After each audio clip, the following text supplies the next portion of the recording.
asalaamaaleykum donc ñu ngi nuyu ñëpp surtout suñu mbokku journalistes yi nga xam ne ci diir bu gàtt convié nañ leen ci point de presse bi ñu déplacé wu ñëw pour permettre ñu wax ak sénégalais yi di nuyu ñi nga xam ne ñu ngi ci réseaux sociaux yi aussi qui sont sûrement des milliers à suivre ce point de presse di nuyu ñu fi teew ñëpp particulièrement monsieur le maire Barthélémy Diaz qui de façon spontanée bi ma ko waxee ne ko dañuy tenir un point de presse il m'a dit je vais venir et soutenir Pastef donc monsieur le maire ñu ngi lay remercier te xam naa ni bu ma jëlee kàddu ba pare moom dina am lu mu ci teg lan moo waral point de presse bi tey je pense que ñëpp gis nañu ne depuis quelques jours lancé nañu de façon officielle l'inscription sur les listes électorales parce que tradition la code bi moo ko permettre que ni à chaque fois que ay élections am dafa war a am une révision exceptionnelle des listes électorales te ñëpp gis nañu ni yéexaay bi nga xam ni déjà rek loolu am na ci ak diir bu gàtt bi nga xam ni bëgg nañ ko ci def ak barrage yi nga xam ni wala handicap yi nga xam ni wala ay xeetu galgal yi nga xam ni régime Macky Sall dugal na ko ci révision exceptionnelle des listes électorales yi mooy li ñuy tuddee ñun ay barrières presque à l'entrée parce que pourquoi ñu tuddee ko loolu te dañoo bëgg a revenir nag un peu ci li nga xam ni tàmm nañ ko gis ci régime mu Macky Sall ak ses acolytes de Benno Bokk Yaakaar ñëpp xam nañ ni ce sont des experts en vol mais principalement des experts ci mbirum labaj ay élections depuis que le président Macky Sall est là moom ak nguuram musuñu fee def élection yu jaar yoon de 2014 à maintenant en passant même par le référendum ñëpp gis nañ ni xeetu galgal yi nga xam ne Macky Sall daf koy dugal ci processus électoral am bali xew ci élection présidentielle ngeen gis ko mu labaj carte gi créer li nga xam ni mooy un chaos administratif jël carte nit ñi sànni ko Touba ku war a voter Dakar par exemple yóbbu ñu sànni sa carte Touba wala ñu sànni ko Kébémer fexe ba primo votant yi nga xam ni ils font à peu près plus de 2 millions mu fexe ba voté wuñu ci élection présidentielle 2019 mu xam fa ñu nar a jëm ak moom parce que li may wax ni c'est important mu woote dialogue politique te bér na ko ba muy woote dialogue politique boobu xam na ni gañewul normalement l'élection présidentielle de 2019 parce que mënoo gagner élection mu leer naññ ngay woote dialoguer sur quoi contentieux amul xeex amul xuloo amul gagné na gérer lu tax muy woote dialogue parce que xam na ni instant boobu ne gañewul ni mu war a gagné et que échéance à venir yi bu ko bëggee doxal comme na mu ko daan doxalee nit ñi duñ ko nangu, mais quel que soit par ailleurs li mu nar a def mënul gagner élection yi nga xam ne moom mooy topp ci élection 2019 parce que xam na ni il n'est pas majoritaire dans ce pays. mu woote un faux dialogue taxaw devant tous les Sénégalais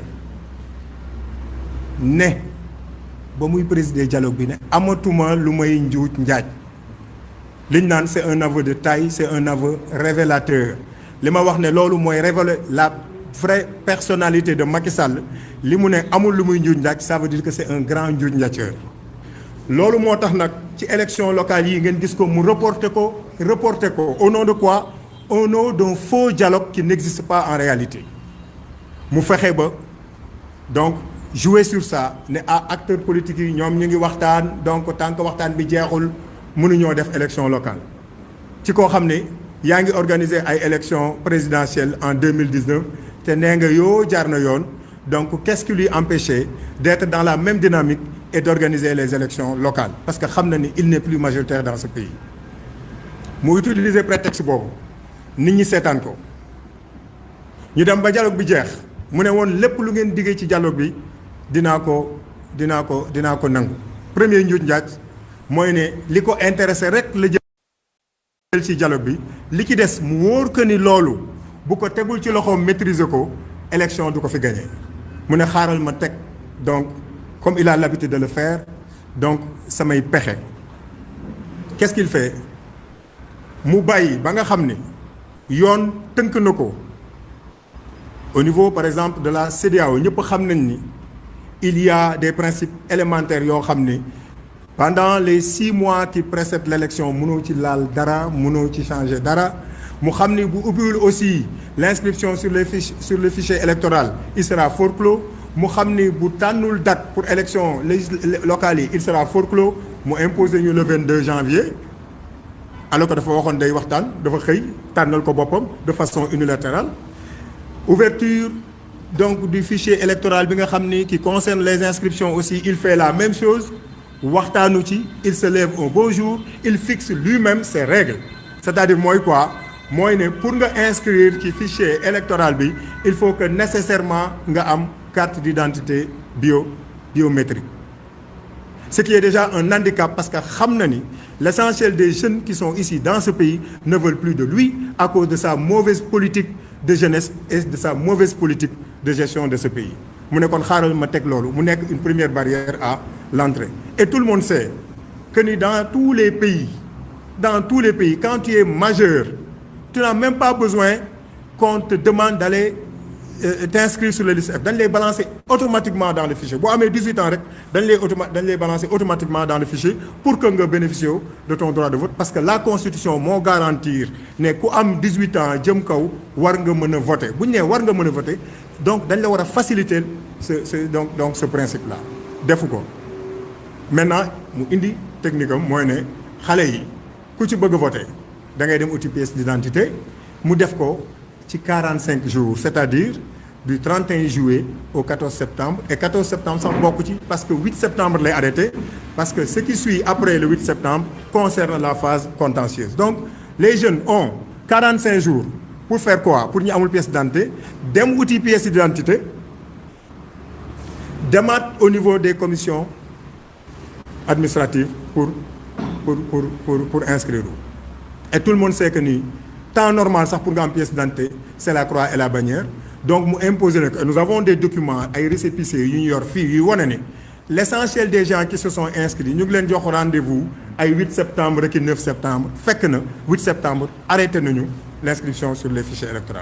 Donc ñoom ñoo ko def exprès. Donc Macky Sall def na loolu pour empêcher aux Sénégalais ñu dem voter ji.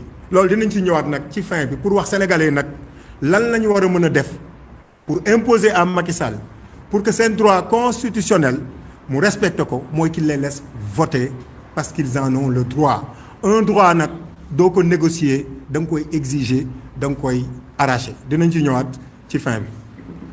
Maintenant non content de ces fourberies là politiques yi nga xam ne moom la Macky Sall def nous avons au niveau local des maires yoo xam ni xam nañu jeexal nañu ñu ne yamuñu ci li Macky Sall teg mais ce sont ses propres maires ñoom ñooy teg maintenant seen propres règles qui n'ont rien à voir avec le code électoral. Ça veut dire qu'ils outrepassent même la loi en faisant quoi? Et constaté nañ ko ci commune yu bëri on commence par Plateau au-delà de tout li ma waxoon lay waxaat tous ces maires là xam nañ ni ils sont finissants maintenant ils font tout pour s'accrocher au pouvoir te loolu je ne pense pas que ñu permettre leen ko. Qu'est-ce qu'ils font? Plateau boo fa demee Alioune Ndoye un ministre de la République musuma gis un ministre de la République bu descendre aussi bas pour des questions de privilèges et des questions d'autorité.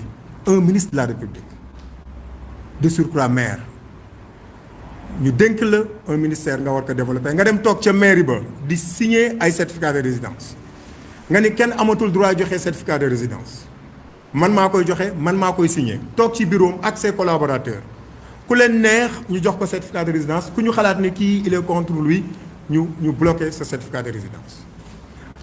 Yamul ci loolu dafa dem ba au niveau de certains chefs de quartier parce qu'on nous a signalé ça avec des preuves à l'appui mënu ko weddi ba avec des chefs de quartier qui refusent catégoriquement de délivrer même des certificats de domicile. C'est-à-dire que waxuma certificat de résidence mais certificat de domicile sax léegi pour nga am ko problème la mais la question qu'on se pose mooy pourquoi tout ça?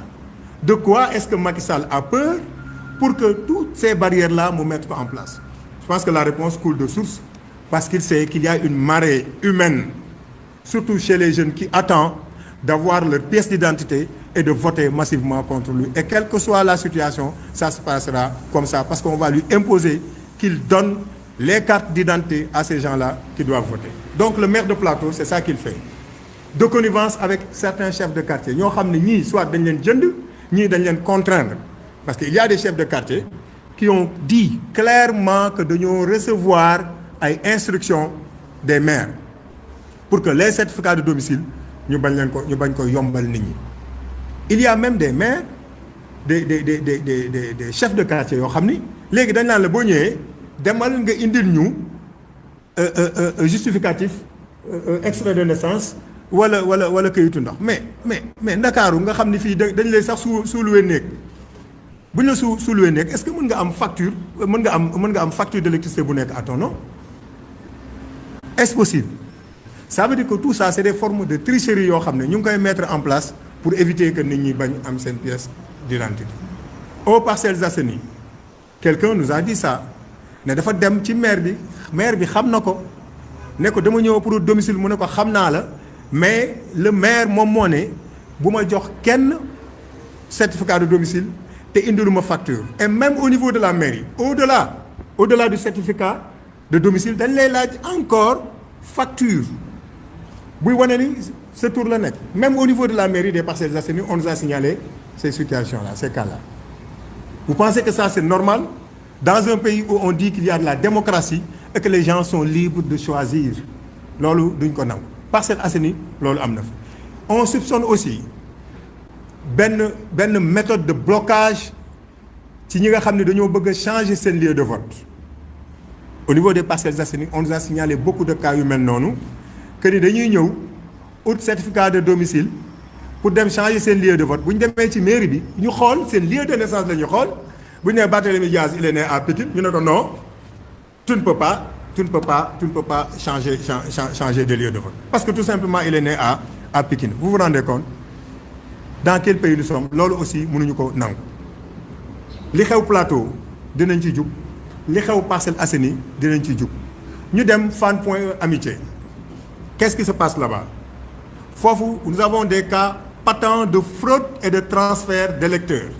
Qu'est-ce qui se passe? Heureusement le coordonnateur de Fann Point Amitié qui siège au niveau de la commission est là et il peut en témoigner.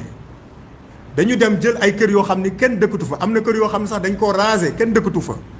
De connivence avec le chef de quartier ñu délivrer à des gens qui ont quitté Pikine pour ñëw inscrire sur les listes sur le fichier électoral. Pikine lañ jógee bi ñu vérifier les certificats de résidence mu ngi fii ci téléphone dinaa ko jox les journalistes si vous voulez. On s'est rendu compte que domicile fi ñu leen domicilier kër googu mais dañ ko raser kenn dëkkatu fa dañ ko raser. On s'est rendu compte aussi pour certains dañ leen defal certificat de domicile kër yoo xam ne kenn dëkkatu fa il n'y a qu'un gardien et On nous a signalé que c'est un proche d'un ministre de la République qui habite cette maison-là, qui fait de faux certificats de domicile pour des gens qui ont quitté Pikine pour ñëw voter ici au niveau de Fann.e Amitié. Un cas patent de transfert d'électeurs, comme ils ont l'habitude de le faire. Et je pense que bi ñu jógee ci élection présidentielle bi monsieur le maire Barthélémy Diaz defoon na benn démonstration bu mel noonu pour wone comment les gens ont réussi à frauder à travers un transfert d'électeurs. Ñu jógee foofu dem Biscuiterie et là il faut noter déjà là je loue le courage de nos représentants au niveau de Fann.e Amitié. Ils ont imposé un niet catégorique. Ils ont dit à ces gens-là, vous n'allez pas vous inscrire. Et nous, on leur a dit qu'il fallait pas se limiter à ça. te dinañ ko wax nag sénégalais yi ñu dégg ko ku ci Macky Sall